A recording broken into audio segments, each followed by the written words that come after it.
So welcome everyone. It's good to have you. So today we have a question from Vanessa.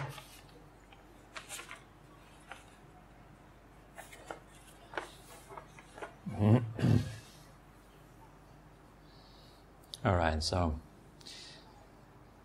you touched on Buddha being the awakened one. Expanding on that point, I'm having trouble with finding a balance between striving for calm and self-compassion while balancing the need to succeed at goals and get things done at certain pace. It always feels like a razor-sharp balance. Too much focus and you risk becoming obsessive. Too much contentment and then you risk losing sight of your goals and timelines.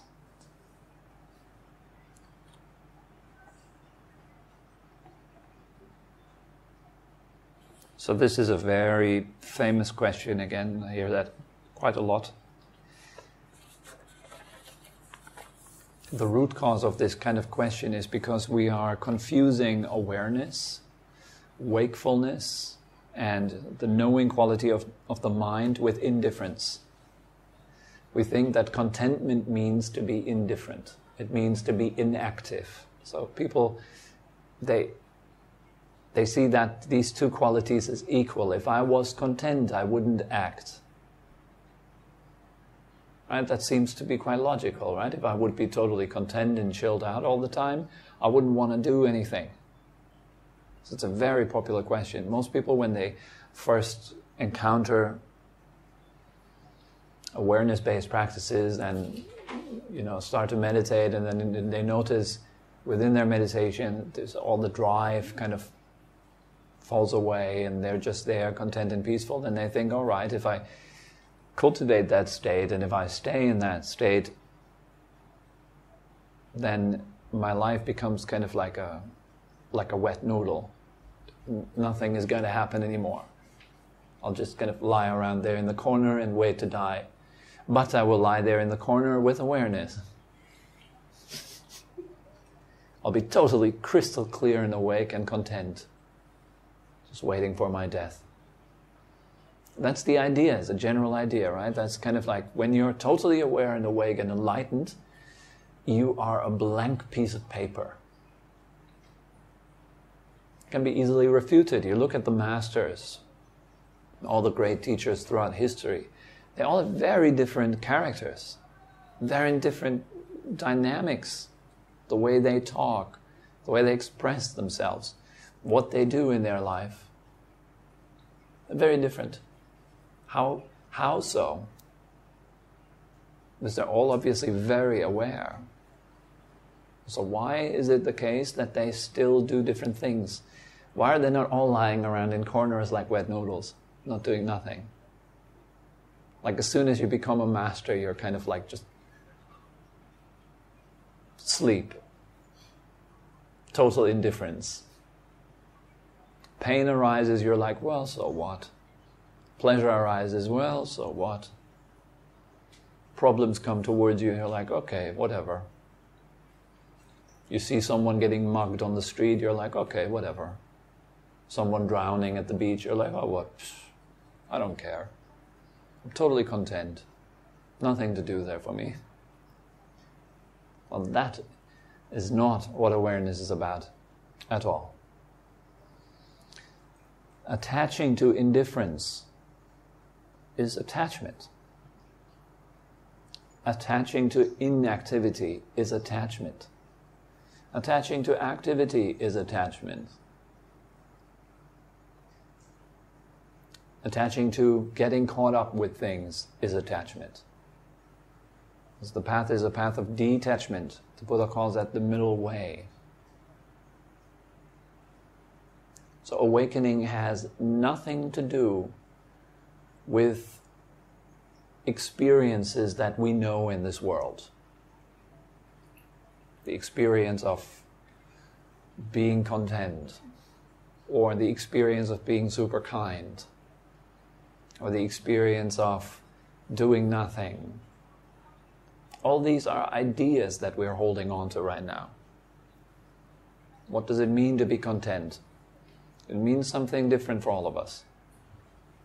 We all have a different image of being content, what that means, what would that imply. Imagine yourself being totally content. Now you all have different imaginations.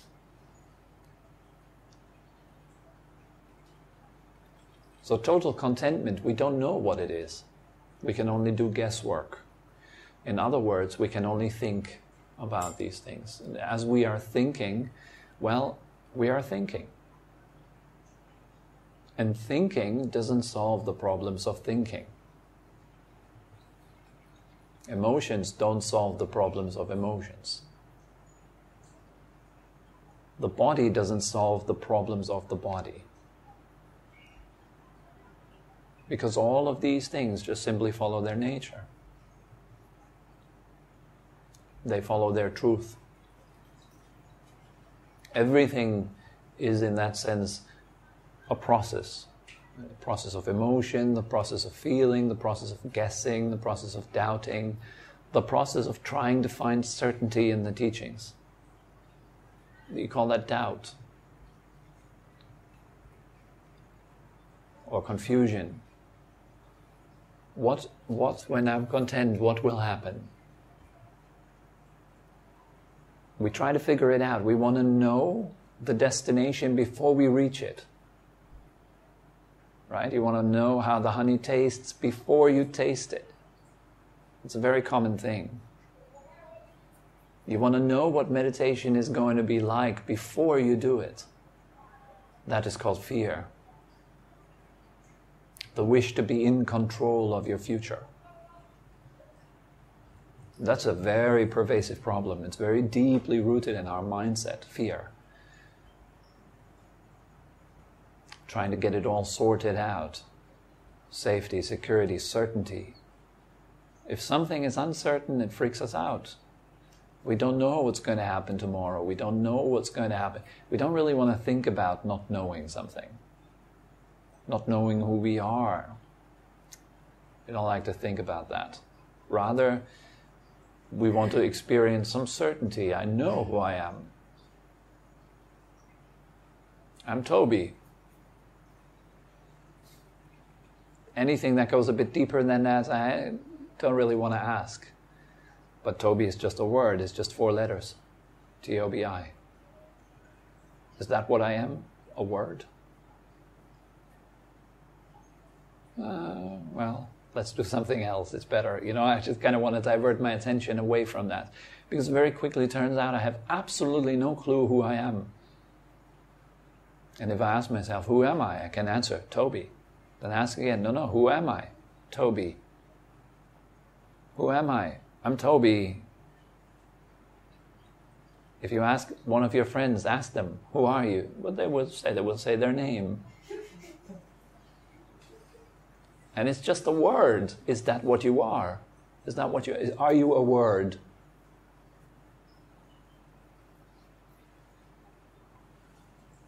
And then they would look for things that they could latch onto. I'm a human being. You mean you have a human body? You're riding a human vehicle right now. Is that what you are? A human being? No, I'm not a human being. I'm an intellectual. Now you latch onto a mental state. Constantly trying to define who I am and feeling really uncomfortable with not really knowing who I am. If you seriously follow that question through, it can be quite upsetting.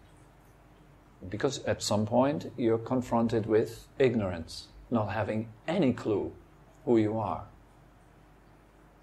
And all there is just a bunch of thoughts and a bunch of feelings and a body and sense perceptions. And what am I in there?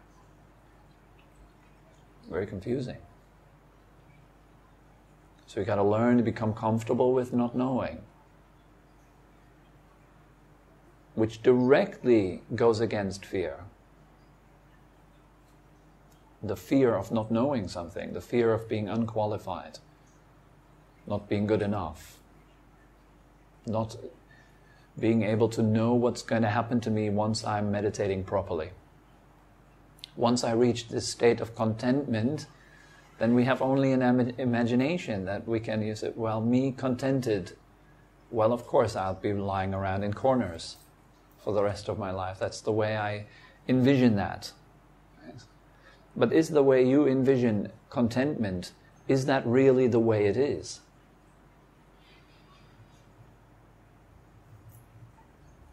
The way you envision perfect, clear awareness, is that really the way it is? I can guarantee you one thing, the path will surprise you over and over and over again. It's surprise after surprise. Oh, that is contentment. And then you think, oh yeah, I got it. And you keep doing your practice. A month later you're like, oh, I was totally wrong. You keep doing your practice, then you get to another point and you're like, wow, that's what it is. And it's really basically a process of finding out what you're not. A process of filtering out what's not true. Filtering out all those things that do not last, that do not have substance. Filtering out all those things that are not truly satisfying. And that's a lot. Literally everything you experience is not lasting, not satisfying, and not you. These are the three characteristics, right? It's impermanent, it is stressful, and it is not me, nor mine. Just various processes. What about contentment then? Me being contented. What will happen to my driving force, to my motivation, to my intentions? Well, they might experience quite a significant reduction. But that is nothing that we need to be afraid of, because it will feel so good.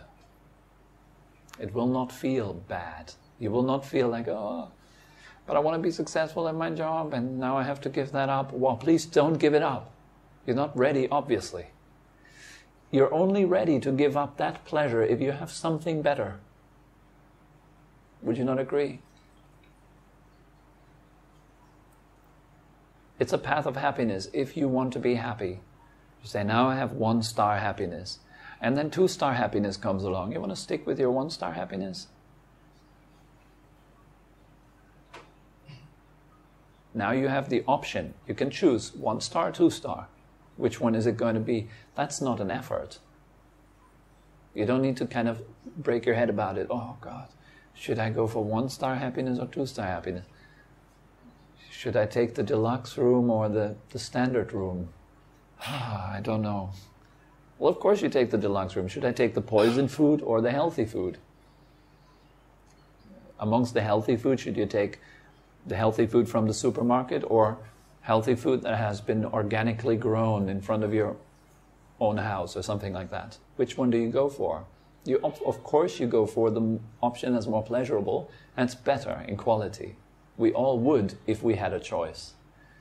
If you had a choice how to feel right now, what would you choose? How would you like to feel? Let's say all possible feelings in this entire universe are at your fingertip right now. You only need to make a choice. I snap my finger. What would you choose to feel?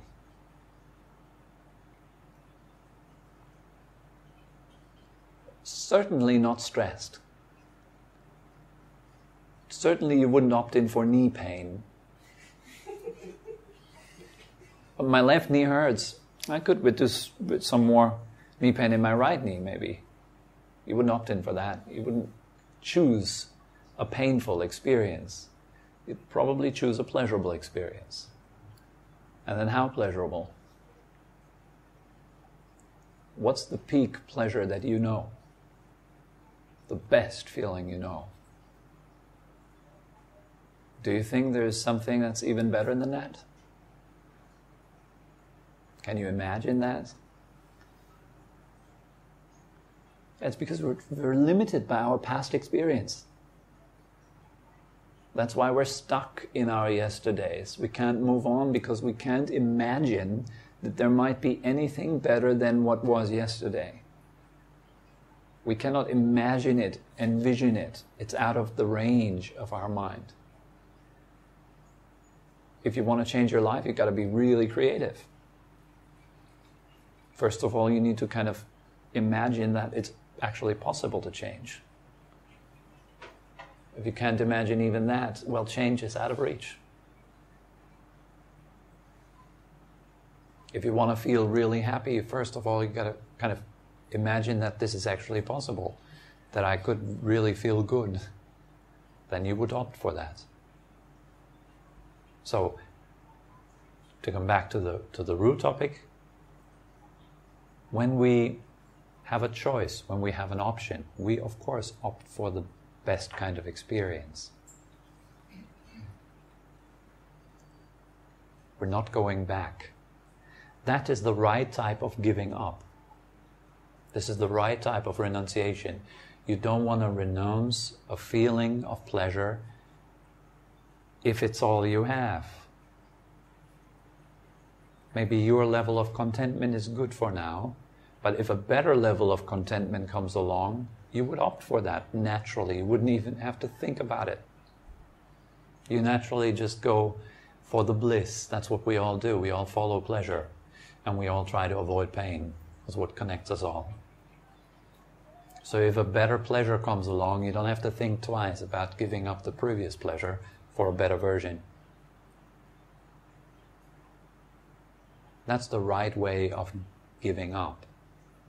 And you'll be surprised many, many times on the path by what you can actually give up and how your life becomes more and more simple in the process, but you become more and more happy and energetic in the process.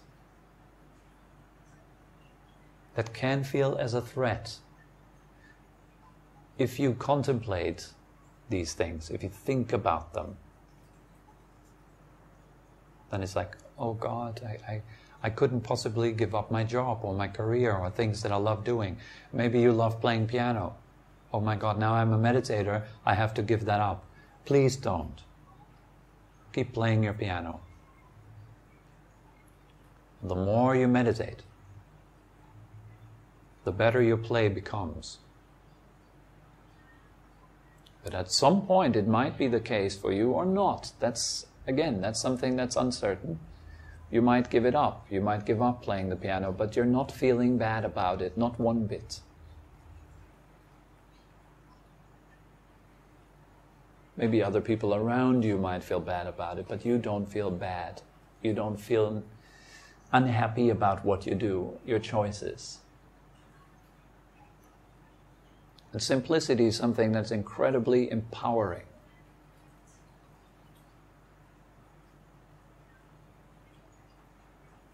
Another aspect of this kind of topic is that the more clear you become in your mind, the more aware you are,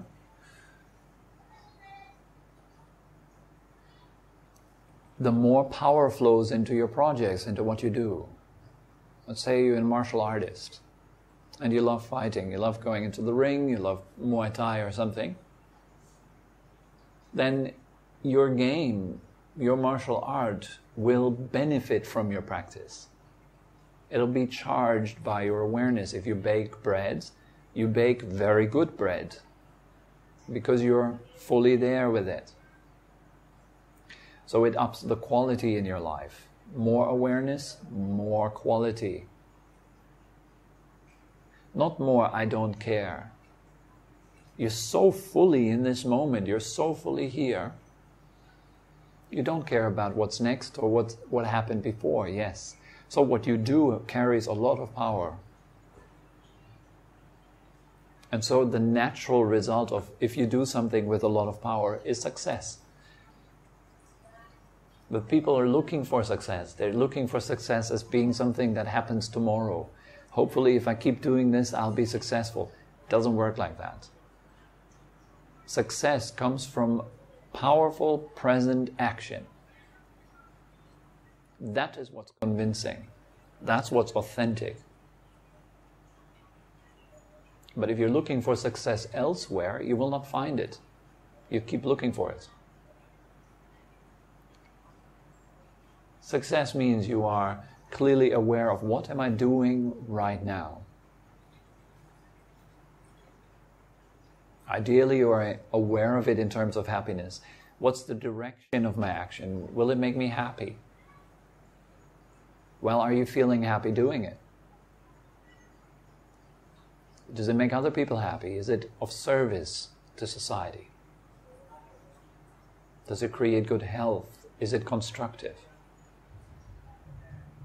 Sure, happiness is the result. And with it, success. And you don't have to sacrifice your practice. In fact, your practice, it injects the necessary quality into your drive, into your motivation. It gives it all quality. And many people fear that. They think it's either meditation practice and contentment or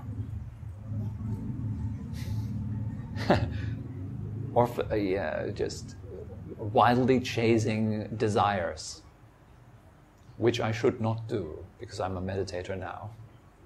I shouldn't have desires. That's the idea that it's very often, it happens to many people. You might have that idea.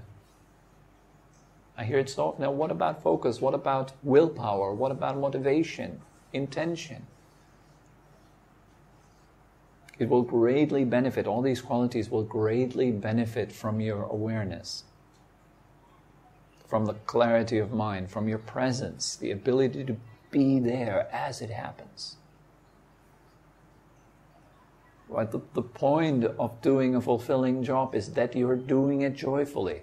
If you're not present, if you're constantly waiting for the next moment, you're not only unsuccessful, but you're not even enjoying what you're doing right now. So how will you enjoy yourself later? It's impossible.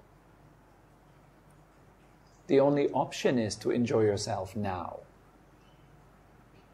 It's your only option. And if you enjoy yourself now, that, I call it a good seed. It gives rise to joyful future experience.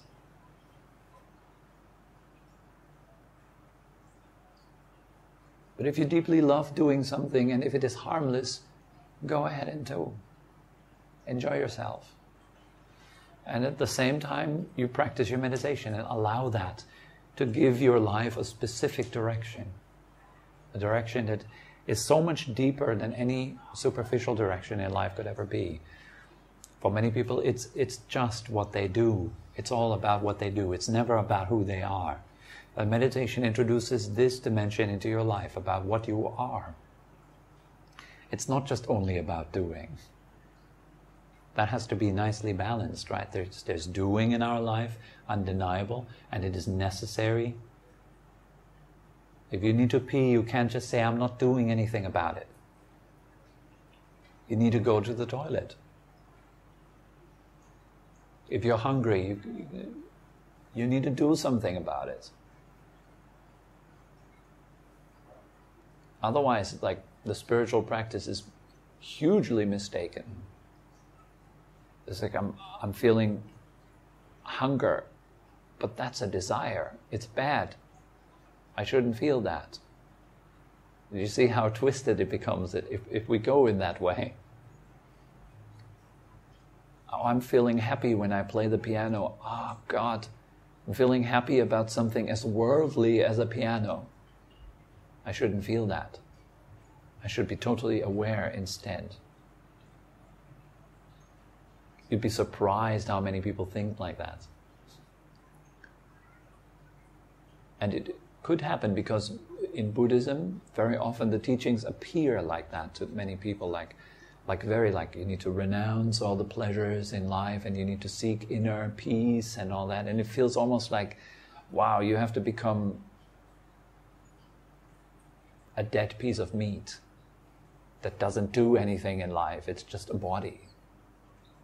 Just being totally aware.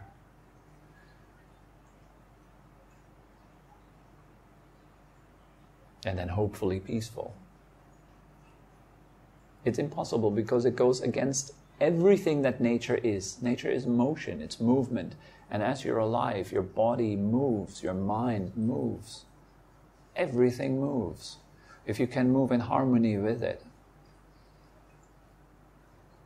which is a very difficult task.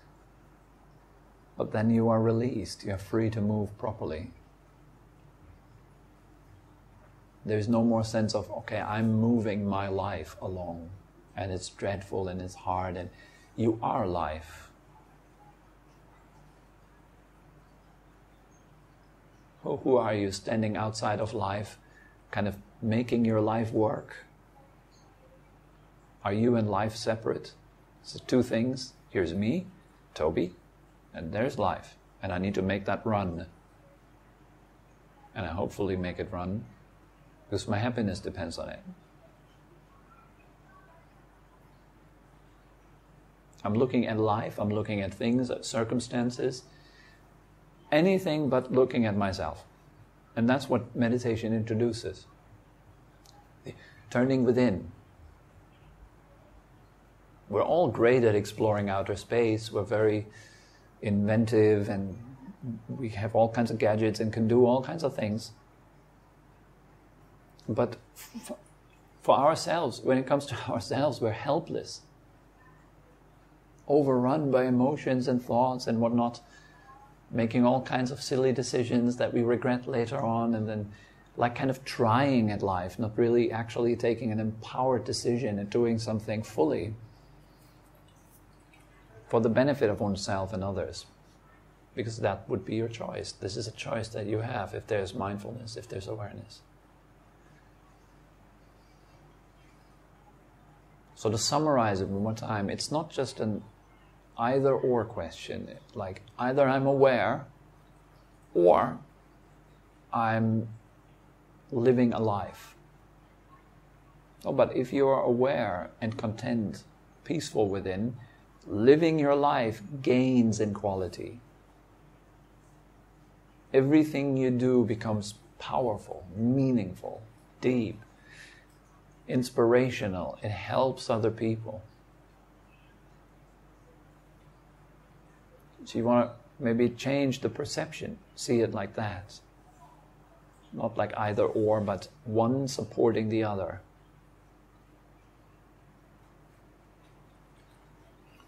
Let me check again.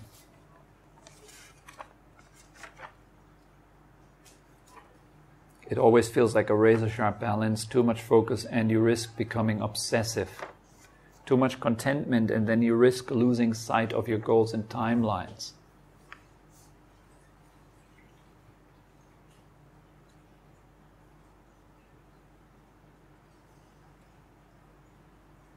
Yes, that's true.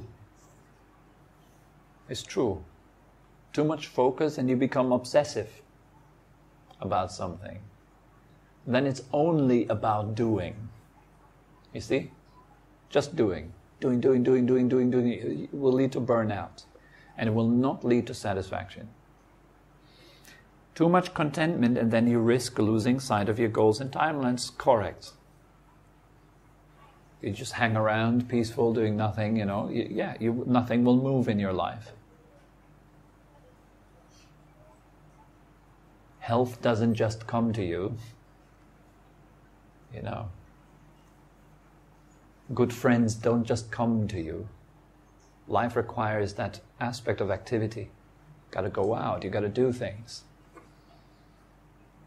And so here is where skillful action comes into play. If you act, make sure it is skillful. It leads to benefit, to long-term happiness and benefit for both yourself and others. Then act, but you also want to rest. You see? Too much sleep, you become a sloth. It's not good to sleep too much. You'll have headaches, you will not feel good at all. I know what I'm talking about. When I was younger, I've been totally addicted to sleep. Sleeping like crazy. That's not good. It creates a very dull state of mind. You become heavy and lethargic. You can't be moved to do anything. Too much wakefulness It makes you hyperactive. Not good. You're like, you need to drink coffee all the time to keep yourself awake, and not good. It's unhealthy too. So it's a right balance, a bit of sleep, a bit of wakefulness, a bit of doing and achieving, and a bit of resting. That's the balance of life. But underlying all of that is wisdom, kindness, deeper understanding that the stuff that life is made of is not everything that exists. There's something deeper. It's not only about activity or non-activity. There's something that underlies that. This can be discovered in meditation practice, a spiritual practice.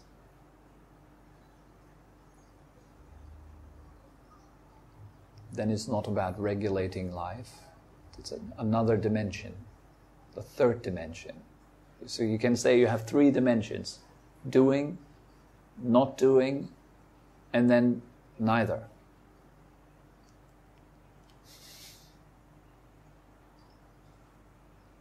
Consciousness, awareness, knowing.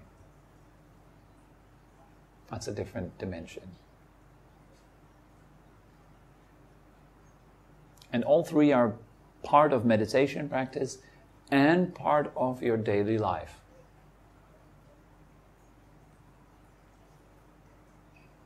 In your daily life, you need to do stuff, you need to stop doing stuff.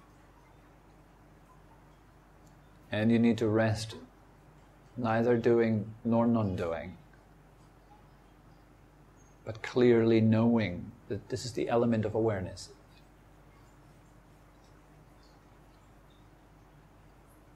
No black and white. Lots of gray areas.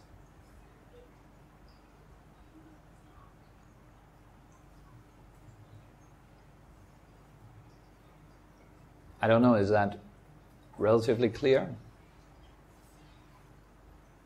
Did that solve the question at all? Let your being support your doing. Otherwise your doing is pointless. No being in it.